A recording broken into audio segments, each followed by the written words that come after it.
Hey pros, Crystal here from Elite Hair Care USA. So today we're doing a alopecia transformation cut and style on my client here.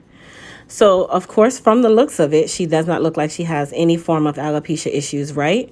But she actually does. So her entire crown is thinning and scarred all at the same time. So she came in and decided that she wanted to go with a haircut. She wanted to basically be able to wear her hair because she really doesn't do anything to it at this time the way it is. And then she also just wanted some type of change. So I started out by going ahead and doing our preliminary haircut. And then I relaxed her, and now I'm going into the actual cut. So if you guys already know, I say this in all of my alopecia videos, alopecia cutting is kind of like an art. It is never going to be the same based on each client. Every client has a different issue. They have thinning in different places. They have different needs, whatever the case may be.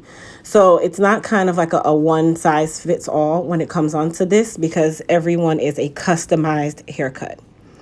Now, before I go any further, if you're new to my channel, please don't forget to hit that subscribe button and also thumbs up this live. I'm so used to being live, you guys. Thumbs up this video and comment down below about the finished style. And then, of course, if you have any questions, you can comment in the comment section. I monitor the video comments for the first 24 hours. And then after that, it's just kind of when I'm on there. All right. So with the haircut portion, you guys, really right now, it's all about blending. And at this part of the process, you don't want to overcut. The reason why I say you don't want to overcut, it's better to leave some hair behind so that when the hair is dry, you can go through and do your detailing. Reason being is hair does start to shrink when it's dry. And also sometimes you will appear to have elongation when the hair is wet. And then when the hair is dry, it seems slightly shorter than when you started. That's actually normal, you guys. The hair has elasticity, and that is exactly what it's supposed to do. So at this part of the process, I do as much cutting as I can, and then I do the fine detailing once the hair is actually dry and all that extra blending, that kind of thing. All right, so if you guys can see right now, her hairline is also very sparse. And then if you look in the crown area, up in the crown, she has a lot of thinning, some balding as well. And then at the same time, it's some scarring in those areas. So I know a lot of the hair that is in the crown area is already scarred where the follicles would be. So we're just working with exactly what she has right now with hopes of, some form of growth from the areas that is not scarred, but she does have a lot of scarring. And I know a lot of you are sitting here like, what is scarring?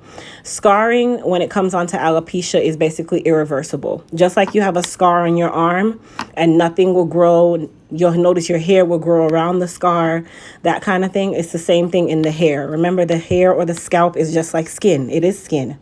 So if it's scarred, there is no form of hair growth that's going to come from the areas that is scarred, because that is overhealed skin of multiple layers. Okay. It's also categorized as inflammation, but this is an irreversible form of inflammation. All right. So to mold her, which is also very important, I used our Elite Silk Wrap Foam.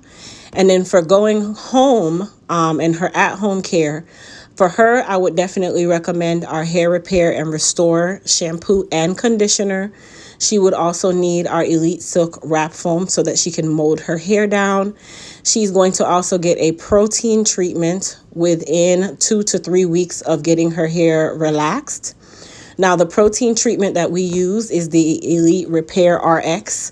The Repair RX is available on our website along with all of the other products that you guys heard me mention. And don't forget, these are professional products, so you want to keep that in mind when you are using them. They are professional grade, and I always say, if you don't know how to use them, watch all of my videos, because I talk about every single product that we carry and the proper way to use it as a pro.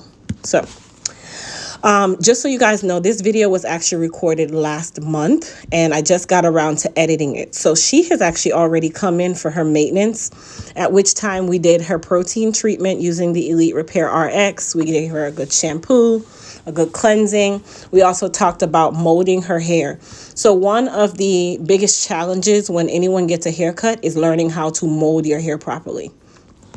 My biggest goal for all of my clients is to be able to know what to do if you're not able to sit in my chair when you're at home. So with her, we talked about molding again, because that was where her confusion came. She just wanted to make sure that she was doing it right. And you can sometimes get overwhelmed because you're thinking, oh my gosh, I'm not doing it like she is. The mold is the easiest part of the process. It's just basically laying the hair in the direction that it's going to be styled. A lot of times people get boggled down by the mold because you see so many different molds, but you're not understanding that a mold is based on your head and your head only. So the mold is always going to be different based on what your styling needs are. So for her, we talked about that. We also talked about products that she can use after the fact. So our new Goddess Super Growth Serum is releasing.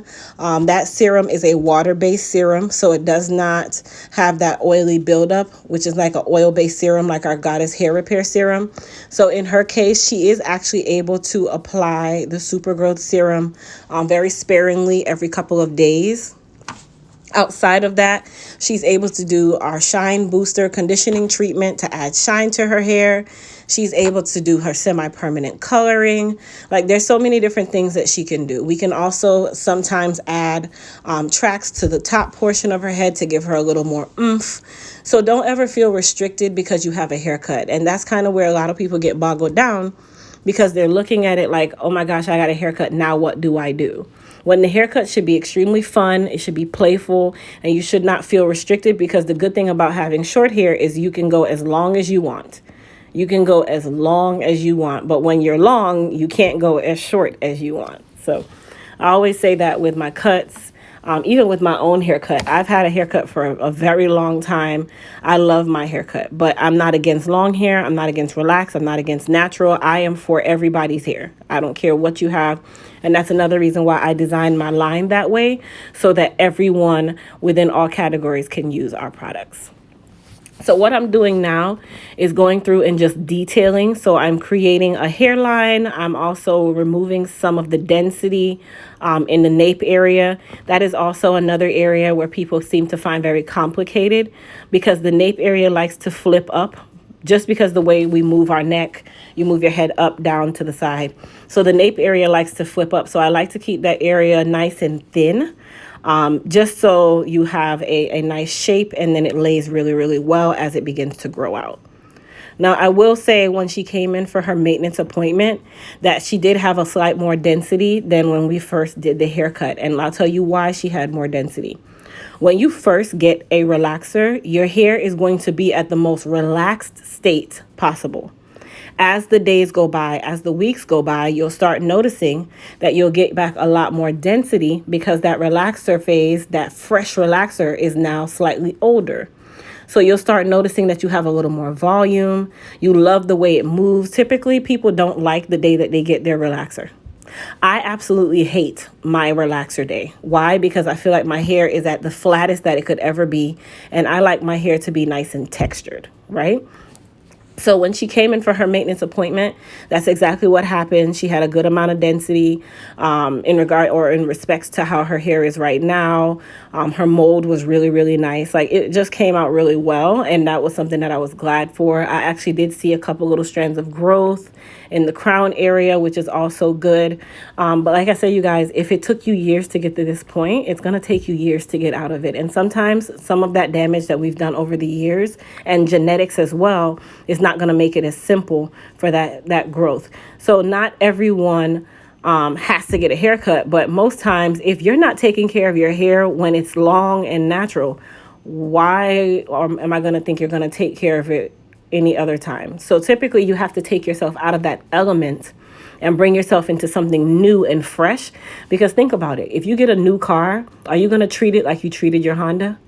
That you just threw everything around, you didn't really care about it, you knew it was about to break down? No, you're going to treat it like a brand new Rolls Royce. Please don't eat in my car. Please don't step on my carpet. Man, I got to make sure I get this shampooed every single day. You're going to treat it better. So this is another reason why I like to do these transformations, because I know that my client is going to treat their hair a lot better than they were doing before. And that is the goal. All right. So I am using the H2 Pro 3/10 of an inch iron to give her a slight bump. Now, I see a lot of stylists, and no shade to any stylist whatsoever, But they like to do these styles, and we call these styles comb over styles. And I'll tell you why we call them comb overs, because you guys are pros, so I'm giving you guys pro secrets.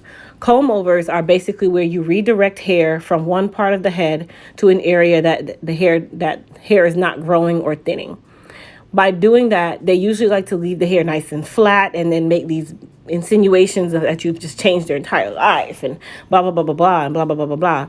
When really and truly all you did was just give them a comb over style. You didn't actually give them a style that makes them feel like they have a style, right? So for me, you're never going to leave my chair with that type of style unless that's exactly what you want and I have no other alternative. I still am going to be a professional and still actually give my client some form of style to go home with so that they can feel like, yes, I just got me a brand new pair of Versace shoes. But in this case, it's Versace hair. Okay. Now my iron is turned to about 375. I mean, you can do it lower, but I'm also one of those people where I don't like to use the low heat because it requires me to do a lot more passes than it would if I was to just do it all at once. All right, so let's talk about at-home care after the fact. What does she do when she goes home? So really all she does is go home and use a Velcro scarf on the sides, whatever the case may be, just to keep the sides and the back down. And then her top is where all of her focus is going to be.